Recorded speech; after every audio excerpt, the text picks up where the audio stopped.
এই মুহূর্তে উত্তাল হচ্ছে বঙ্গোপসাগর। আজ 25শে মে শনিবার দেশের দক্ষিণ পূর্ব অঞ্চলের দিকে বজ্র বিদ্যুৎ সহ বৃষ্টিপাতের পূর্বাভাস রয়েছে। ইতিমধ্যে বঙ্গোপসাগরে প্রচণ্ড মেঘমালা সৃষ্টি হচ্ছে, বজ্রপাতযুক্ত মেঘ তৈরি হচ্ছে। এখানে প্রচণ্ড বজ্রসহ বৃষ্টিপাত দেখা যাচ্ছে বিশাখাপট্টনমের কাছাকাছি এবং আন্দামান সাগরের দিকে প্রচণ্ড ভারী মেঘ জমা হচ্ছে এবং প্রচণ্ড বজ্র বিদ্যুৎ সহ বৃষ্টিপাত দেখা যাচ্ছে। এদিকে ঘূর্ণিঝড়ের মেঘ ধীরে ধীরে স্থলভাগে প্রবেশ করতে দেখা যাচ্ছে কিছুটা আংশিক আকারে, এবং বিকেল থেকে শুরু হতে পারে বজ্রসহ ঝড় বৃষ্টি, বিশেষ করে দেশের একদম দক্ষিণ পূর্ব অঞ্চলে। এবং আগামীকাল সরাসরি ঘূর্ণিঝড় একদম উপকূলীয় অঞ্চলের কাছাকাছি চলে আসবে। তো একটুখানি আমরা দেখিয়ে দিচ্ছি আজ কোন কোন জেলার আবহাওয়া কতটা পরিবর্তন এবং বৃষ্টির সম্ভাবনা কোন কোন এলাকায় রয়েছে। এই মুহূর্তে আমরা বৃষ্টিবাহী মোড়ে চলে আসলাম। তো দেখতে পাচ্ছি আজ 25শে মে আবারও বিকেল থেকে বৃষ্টিপাত শুরু হওয়ার প্রবল একটি সম্ভাবনা দেখা যাচ্ছে। কোন কোন স্থানে একটু দেখুন আপনারা। এখানে দেশের একদম একদম দক্ষিণ পূর্ব অঞ্চলের দিকে আবার বজ্র বিদ্যুৎ সহ বৃষ্টিপাতের সম্ভাবনা দেখা যাচ্ছে। গতকাল এই অঞ্চলের রোয়াঙ্গাছড়ির দিকে, তারপর সাতকানিয়া, তানচি, চকরিয়া, এখানে কুতুবদিয়া, মহেশখালী অনেক অঞ্চলে বজ্র বিদ্যুৎ সহ বৃষ্টিপাত দেখা গেছে। এছাড়া গতকাল রাতে টেকনাফ থেকে শুরু করে কক্সবাজার এবং এর আশেপাশে অনেক এলাকায় বজ্র বিদ্যুৎ সহ প্রচণ্ড আকারে বৃষ্টিপাত দেখা গেছে। কিছু কিছু এলাকায় এখানে শিলাবৃষ্টিও কিন্তু হতে দেখা গেছে। তো আজ শনিবার 25শে মে নাগাদ আবারও ঠিক এই সমস্ত এলাকার উপর বজ্র বিদ্যুৎ সহ ঝড় বৃষ্টিপাতের সতর্কতা উঠে আসছে। শনিবার 25শে মে বিশেষ করে এই এলাকায় আমরাপুরের দিকে, আগরতলা, আমবাসার দিকে এবং এখানে বেশ কিছু এলাকায় দিঘিনালার দিকে এবং খাগড়াছড়ি, লংগুদু এখানে প্রচণ্ড আকারে বজ্র বিদ্যুৎ সহ বৃষ্টিপাতের সম্ভাবনা রয়েছে। এবং বেলুনিয়ার দিকে, উদয়পুর ত্রিপুরা অঞ্চলের দিকে এখানে শিলচর বাজার, এই অঞ্চলে কিন্তু শিলচর বাজার এখানেও বৃষ্টিপাতের সম্ভাবনা, আমবাসার দিকে বৃষ্টিপাতের সম্ভাবনা কিন্তু রয়েছে। তারপর এদিকে মগিয়াবাড়ি এই অঞ্চলে বৃষ্টিপাতের সম্ভাবনা, এবং আগরতলার দিকে, ব্রাহ্মণবাড়িয়া এখানেও, এবং আর একটু উত্তর যদি যাই কুমারগাড়ের দিকে, ধর্মনগর এই এলাকার দিকে, কোলাউড়া, কামালগঞ্জের এখানে অনেক এলাকায় প্রচণ্ড বজ্র বিদ্যুৎ সহ বৃষ্টিপাতের সম্ভাবনা রয়েছে আজ বিকেল থেকে রাতের মধ্যে।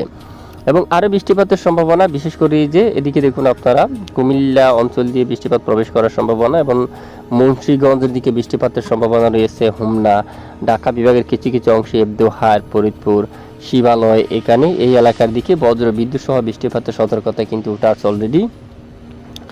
এছাড়া এদিকে যদি আমরা আরও দেখি, দক্ষিণের উপকূলীয় কিছু কিছু এলাকায় হালকা বিক্ষিপ্ত বজ্র বিদ্যুৎ সহ বৃষ্টিপাতের সম্ভাবনা থাকবে। তবে আগামীকাল সবচেয়ে বেশি বৃষ্টিপাতের সম্ভাবনা। আগামীকাল রবিবার 24শে মে থেকে ঘূর্ণিঝড় ঘূর্ণিঝড় রেমাল কিন্তু উপকূলীয় স্থলভাগে প্রবেশ করার শুরু করবে এবং উপকূলীয় অঞ্চলে ঠান্ডা চালাবে।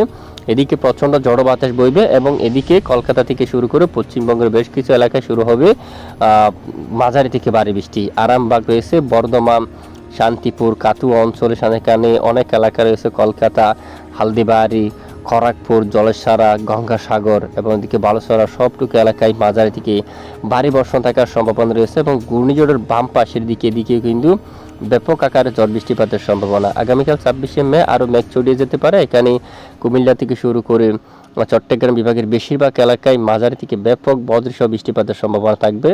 একটুখানি আমরা মেঘলা মোড় থেকে আপনাদেরকে দেখাবো। আমরা মেঘলা মোড়ে চলে আসলাম। আজ 25শে মে নাগাদ যদি দেখি, দক্ষিণের উপকূলীয় অঞ্চলে কিছুটা মেঘের আনাগোনা শুরু হতে পারে এবং বেলা বাড়ার সাথে সাথে আরও কিছুটা মেঘলা হতে পারে আকাশ। এবং এদিকে চট্টগ্রাম বিভাগের পাহাড়ি অঞ্চলের দিকে বৃষ্টিপাতের সম্ভাবনা এবং আকাশ মেঘলা থাকবে। কক্সবাজার, টেকনাফ, সেন্ট মার্টিন দ্বীপ এলাকা সব এলাকায় মেঘের আনাগোনা, মেঘলা আকাশ থাকবে। ঘূর্ণিঝড়ের মেঘ কিন্তু ধীরে ধীরে কিন্তু স্থলভাগে প্রবেশ করবে এবং সময় যত গড়াবে আমরা দেখতে পাচ্ছি 25শে মে রাতে সমস্ত অঞ্চল আকাশ মেঘাচ্ছন্ন হতে পারে। এদিকে রাতে সমস্ত অঞ্চল মেঘাচ্ছন্ন হতে পারে, সাথে দক্ষিণের অনেক এলাকায় শুরু হতে পারে হালকা মাঝারি বৃষ্টি। এবং রবিবার মূলত 26 তারিখ নাগাদ সবচেয়ে বেশি সম্ভাবনা বৃষ্টিপাতের।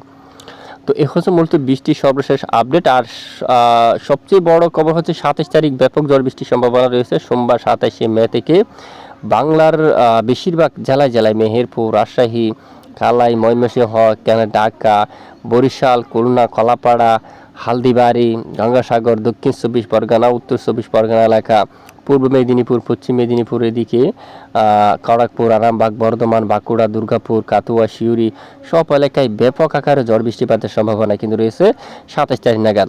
27 তারিখ নাগাদ বাংলাদেশের লোহাগাড়া, মাদারীপুর, যশোর, ফরিদগঞ্জ, এখানে মতিরহাট, বরিশাল, পীরগঞ্জ, খুলনা, সাতক্ষীরা, শিবনগর, মঠবাড়িয়া, কলাপাড়া, জালকাঠি, পটুয়াখালী, লালমোহন, হাতিয়া, এদিকে সন্দ্বীপের দিকে সেনবাগ যে কুমিল্লা ব্যাপক ঝড় বৃষ্টিপাতের সম্ভাবনা। ঢাকা, কাপাসিয়া, এখানে নাগারপুর, সিরাজগঞ্জ, সরিষাবাড়ির দিকে রয়েছে বগুড়া, মহাদেবপুর, চাঁপাইনবাবগঞ্জের দিকে, মালদার দিকে, এখানে দেখুন গোমস্তাপুর, তারপর মহানপুরের দিকে, পুতিয়া এলাকা, রায়পুর এবং আজিমগঞ্জ এখানে, তারপর দুমকাল, তারপর বেরামপুর এই এলাকায়, কারিমপুরের দিকে, বেলডাঙ্গা এই সমস্ত এলাকার দিকে বৃষ্টিপাতের সম্ভাবনা। রামপুরহাট এদিকে দেখুন এইসব এলাকায় ব্যাপক আকারে ঝড় বৃষ্টিপাতের সম্ভাবনা রয়েছে। মুর্শিদাবাদে এবং মালদার দিকে দেখুন এখানে রয়েছে বালুরঘাট এবং ফোরসা এই সমস্ত এলাকার দিকে কিন্তু ভালো বৃষ্টিপাতের সম্ভাবনা। 27 তারিখ দেশের বেশিরভাগ এলাকায় ব্যাপক ঝড় বৃষ্টিপাতের সম্ভাবনা। উত্তরাঞ্চল একবার দেখাই আমরা। উত্তরাঞ্চলের রংপুর বিভাগের দিকে বৃষ্টিপাতের সম্ভাবনা থাকবে। এখানে দিনাজপুরে থাকবে, ঠাকুরগাঁও এই অঞ্চলে বৃষ্টিপাতের সম্ভাবনা থাকবে। জলঢাকা এবং দেবীগঞ্জের দিকে বোদা, ঠাকুরগাঁও, পঞ্চগড় এবং খারুল এই অঞ্চলে, সাইদপুর, দিনাজপুর, এখানে রংপুর, লালমনিরহাট, শিলিমারি এবং রাজীবপুর, গাইবান্ধা এখানে, তারপর এখানে বাহাদুরবাদ এই এলাকার দিকে এবং এদিকে নালিতাবাড়ি, জামালপুরের এখানে, ফুলপুর, ময়মনসিংহ, নেত্রকোনা, কেন্দুয়া, কিশোরগঞ্জ, ইটনা এসব এলাকায়, পেনারবাগের দিকে, বিশনবাবুর, চাতকবাজার এখানে অনেক এলাকায় মূলত মাঝারি থেকে ভারী বৃষ্টিপাতের সম্ভাবনা থাকবে আগামী 27শে মে থেকে। এছাড়া 28শে মে নাগাদ উত্তরের বেশিরভাগ এলাকায় ভারী বর্ষণ থাকতে পারে। পরবর্তী 3 দিনের বেশিরভাগ এলাকায় মাঝারি থেকে ভারী বৃষ্টিপাতের সতর্কতা উঠে আসছে। এবার বায়ুর ঝাপটা মোড আমরা একটু নজর করব যে বায়ুর ঝাপটা মোডে গিয়ে দেখি দিছি যে ঘূর্ণিঝড় রেমাল কতটা শক্তিশালী হয়ে বা কোন দিকে আগায় বা কতটা এই যে কোথায় আঘাত করে। তো 25শে মে শনিবার বর্তমানে এটি এখনও নিম্নচাপ আকারে রয়েছে। এটি ঘূর্ণিঝড়ে পরিণত হবে আজ এবং সরাসরি ঘূর্ণিঝড়ে পরিণত হয়ে ধীরে ধীরে উত্তর প্রবেশ করতে পারে এবং বিকেল মূলত রাতের মধ্যে শুরু হতে পারে ঝড়ো বাতাস। দক্ষিণের উপকূলীয় অঞ্চলে ঝড়ো বাতাস শুরু হতে পারে। এখানে অনেক এলাকায় ঝড়ো বাতাস শুরু হতে পারে। টেকনাফ থেকে শুরু করে এই এলাকায় হাওয়ার দাপট বাড়বে একটু একটু করে এবং সমুদ্র অঞ্চলের দিকে যে দেখি ওই যে ঘন্টায় প্রায় 80 থেকে 90 কিলোমিটার বেগে ঝড়ো বাতাস কিন্তু বয়ে যাওয়ার সম্ভাবনা, দমকা বাতাস। এবং ধীরে ধীরে আগামীকাল 26শে মে থেকে সকাল থেকে মূলত এই যে দুপুরের আগেই ঝড়ো বাতাস প্রবেশ করবে বরিশাল বিভাগের দক্ষিণের অনেক এলাকায়, লালমোহন, কলাপাড়া, মঠবাড়িয়া, শিবনগর, সাতক্ষীরা, খুলনা, সুন্দরবন এই অঞ্চল দিকে দমকা হাওয়া কিন্তু বইতে পারে এবং দুপুর পর বিকেল নাগাদ শুরু হতে পারে ঘূর্ণিঝড়ের কিছুটা ঠান্ডা, বিশেষ করে কলাপাড়ার দিকে এবং এদিকে লালমোহন, বরিশাল, পিরোজপুর, মঠবাড়িয়া, মতিরহাট, ফরিদগঞ্জ, মাদারীপুর এখানে অনেক এলাকায়, লোহাগাড়া, যশোর এখানে দেখুন হাওয়ার দাপট প্রায় 77 কিলোমিটার বেগে, এখানে প্রচণ্ড ঝড়ো বাতাস সাথে দমকা বাতাস কিন্তু বয়ে যাওয়ার সম্ভাবনা। এবং এদিকে দেখুন এই যে সোমবার 27 তারিখ নাগাদ বাংলার বেশ কিছু এলাকায় ব্যাপক আকারে প্রচণ্ড দমকা ঝড়ো বাতাস বয়ে যাওয়ার সম্ভাবনা, সাথে মাঝারি থেকে ভারী বর্ষণ থাকার সম্ভাবনা কিন্তু উঠে আসছে।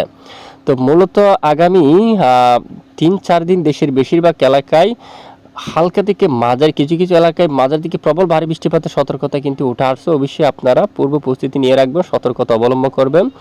ঘূর্ণিঝড় রেমাল অলরেডি বাংলার উপর আঘাত আনতে যাচ্ছে। তো আজকের মধ্যে ঘূর্ণিঝড়ে পরিণত হবে, আমরা কিন্তু নজর রাখছি, সঙ্গে থাকবেন আমাদের, আমরা জানিয়ে দেবো। তো এখন আজকের রিপোর্ট, এটুকু সঙ্গে থাকার জন্য ধন্যবাদ।